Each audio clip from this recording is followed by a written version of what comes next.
Tim Liputan, Kompas TV.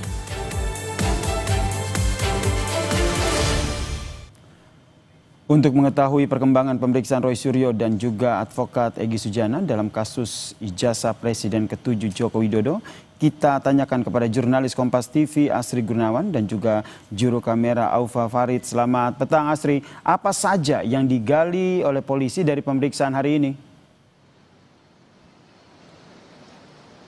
Ya, penyidik Subdit Kamnek Ditreskrimum Polda Metro Jaya menggali soal dua laporan yang berbeda terhadap Roy Suryo CS, Yasir dan saudara.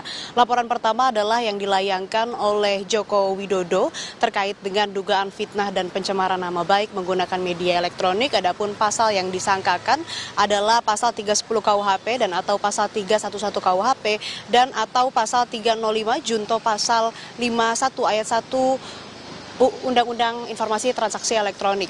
Nah, laporan yang kedua ini adalah laporan yang dilayangkan oleh Pradi Bersatu yang mana ini terkait dugaan penghasutan, kemudian pasal juga yang disangkakan terkait dengan Undang-Undang Informasi dan Transaksi Elektronik, serta yang baru saja ditambahkan atau disangkakan ini adalah pasal 65 Undang-Undang Nomor 27 Tahun 2022 tentang perlindungan data pribadi.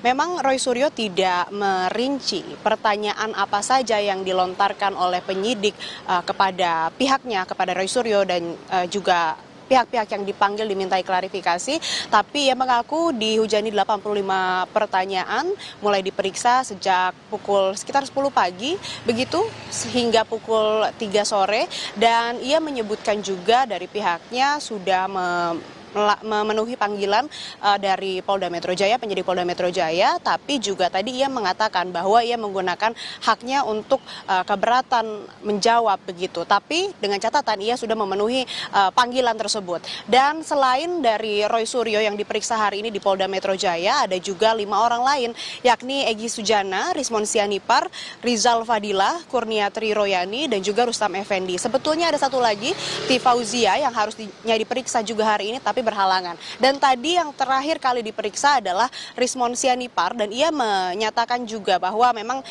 ia diperiksa hanya terkait dengan laporan Pradi Bersatu yang tadi terkait dengan penghasutan begitu dan juga transaksi elektronik, dan yang terakhir terkait dengan perlindungan data pribadi. Ia menjelaskan bahwa yang digali oleh penyidik ini adalah terkait dengan otoritas wewenang meneliti ijazah Jokowi, kemudian juga sumbernya dari mana saja yang digunakan dalam pengkajian penelitian ijazah Jokowi tersebut, serta pengetahuan dari yang terpanggil begitu, yang terperiksa dalam hal ini adalah Rismon Sianipar terkait dengan TPUA. Kemudian juga tadi Rismon mengatakan bahwa tidak ada barang bukti material yang disertakan begitu, sehingga ia merasa ataupun juga menilai ini tidak jelas dan juga tidak bisa diproses lebih lanjut. Sama halnya yang disampaikan juga oleh Roy Suryo begitu, bahwa memang ia hanya memenuhi panggilan klarifikasi, memberikan pernyataan sesuai dengan haknya juga, ia menggunakan haknya.